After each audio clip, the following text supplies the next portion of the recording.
I am enough. Say it out loud. Say it like you mean it. Say it until your spirit starts to believe it, even if your mind still has doubts, because this world will try to convince you otherwise. It'll show you filtered lives, polished lies, and highlight reels dressed up as truth. It'll make you measure yourself by numbers, likes, dollars, weight, followers, and tell you you're missing something. But I'm here to tell you, you are not a mistake in progress. You were made on purpose for a purpose. Everything about you, your voice, your walk, your flaws, your scars, they were all designed for the journey that's uniquely yours.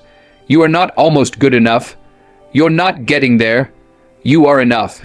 Right now, just like this, I remember a time early in my career, audition after audition, rejection after rejection. One casting director said to me, "You're not what we're looking for." And for a moment I believed it.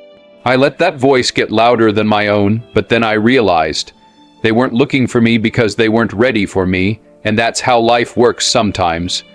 You're trying to fit into places you were never designed to be. You're trying to shrink to match rooms you were built to outgrow. Stop apologizing for your brilliance. Stop diluting your truth to make other people comfortable. You don't have to look like them. You don't have to talk like them. You don't have to walk their path, because your enough is already extraordinary.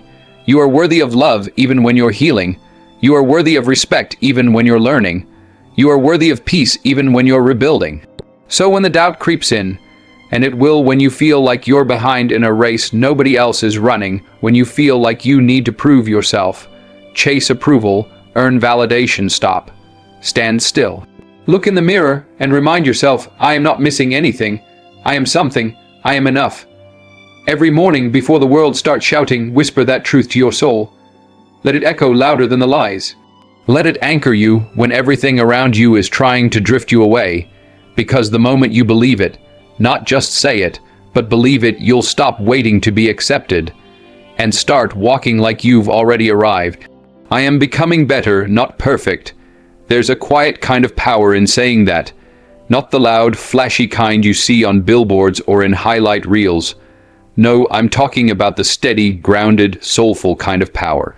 The kind that understands growth is messy, the kind that makes peace with process. Perfection, that's a moving target, a lie dressed up in gold. It tells you that if you just work a little harder, smile a little wider, fix this, fix that, then you'll be worthy. But becoming better, that's real, that's holy work. Better allows space for mistakes. Better says, fall down, get up, learn, repeat. Better doesn't need to be flawless. Better just needs to be faithful.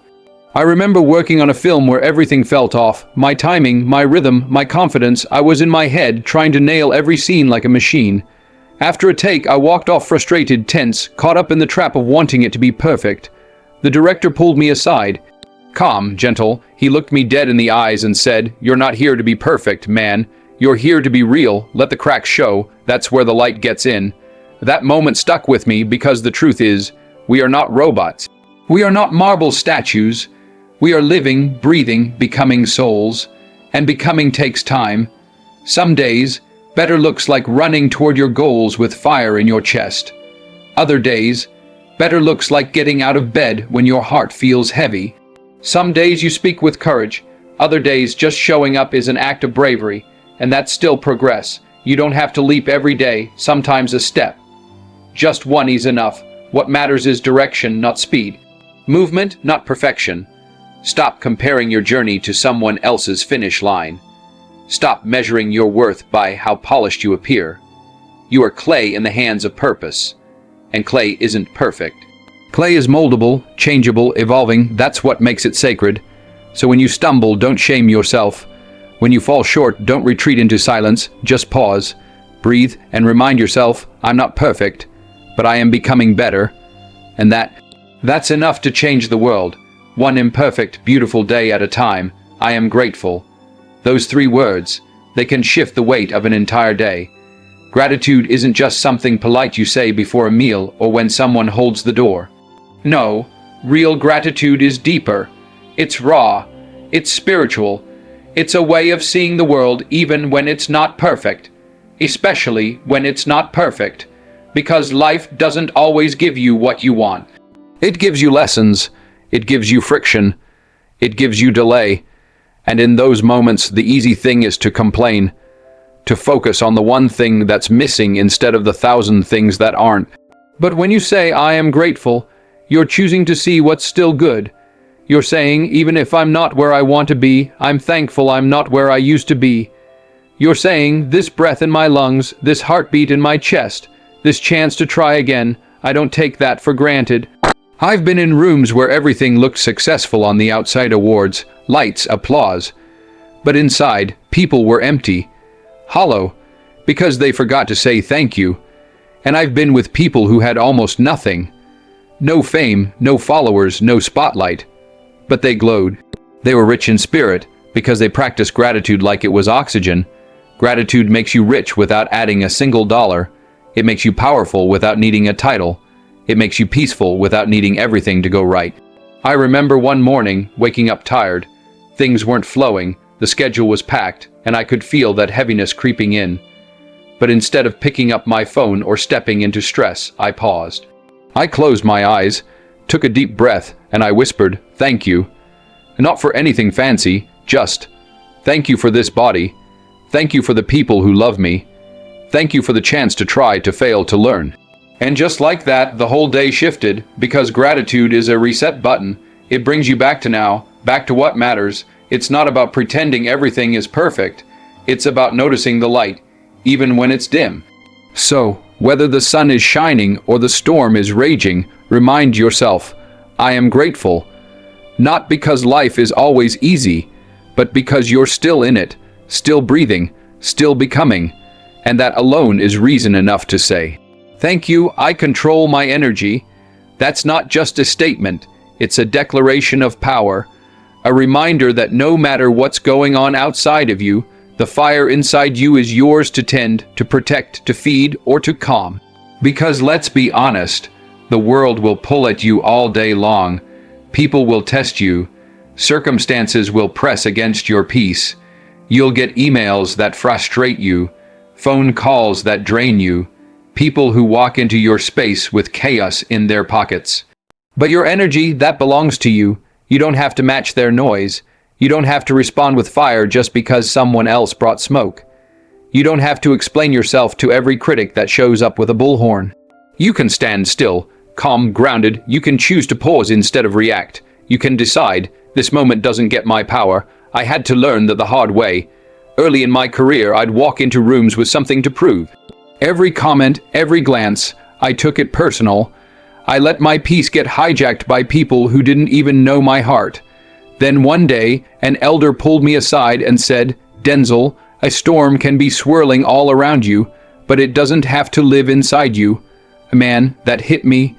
Because there's a difference between reacting and responding. One comes from impulse, the other comes from wisdom, and wisdom knows. Your energy is your responsibility. Protect it like your future depends on it.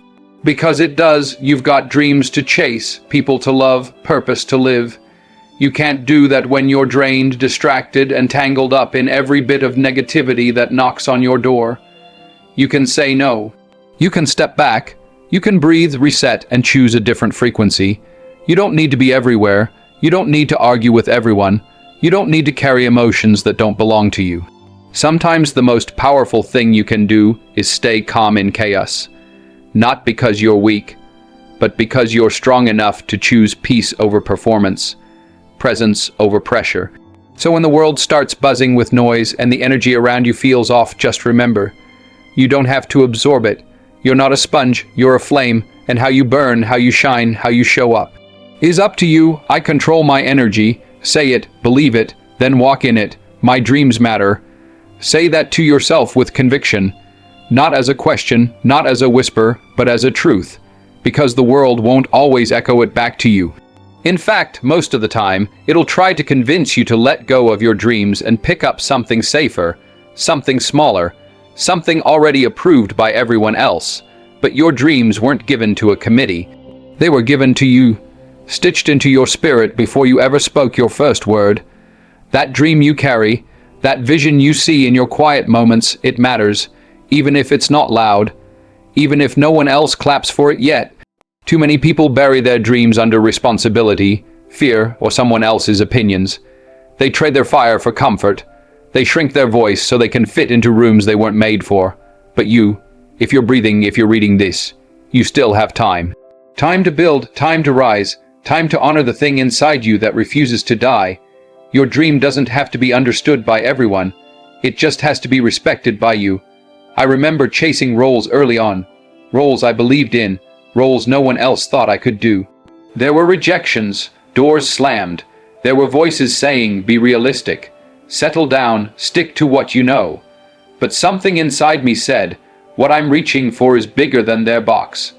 That's what dreams do. They stretch you. They pull you toward the version of you that doesn't exist yet. And yeah, they come with fear. But fear isn't your enemy. It's a sign you're on sacred ground. Don't compare your dream to someone else's journey. Don't water it down so it's easier to explain. And don't wait for perfect conditions. They don't exist. Start now. Start small, but start. Write the first line. Build the first brick. Speak the first word. Say yes to the life that's calling you, because someone out there is waiting on what only you can bring. A story only you can tell. A song only you can sing. A break through only you can deliver. You owe it to your future, not to be perfect, but to try. To believe, to act like your dream isn't optional, but essential. My dreams matter. Say it and live like you believe it. Now listen to me. You don't need a perfect day. You don't need the stars to align. You just need a moment. This moment to look in the mirror and say the words that build your future. I am enough. I am becoming better, not perfect. I am grateful. I control my energy. My dreams matter. I forgive myself. I am not alone. I will not quit. Today I will rise. These aren't just words. They are weapons. They are anchors. They are promises you make to your own soul. And if you say them every single day, I promise you this, you will start to walk differently. Stand differently, live differently, because greatness doesn't shout, it repeats quietly, consistently. Every day you show up and tell yourself the truth. You step closer to the life that's been waiting on you to believe you're worthy of it. So don't wait. Don't wait for applause. Don't wait for permission. Don't wait for someone to save you. Be the voice, be the spark, be the shift. Speak life into your own name and then live like it means something. Thank you. God bless you. Now go out there and rise.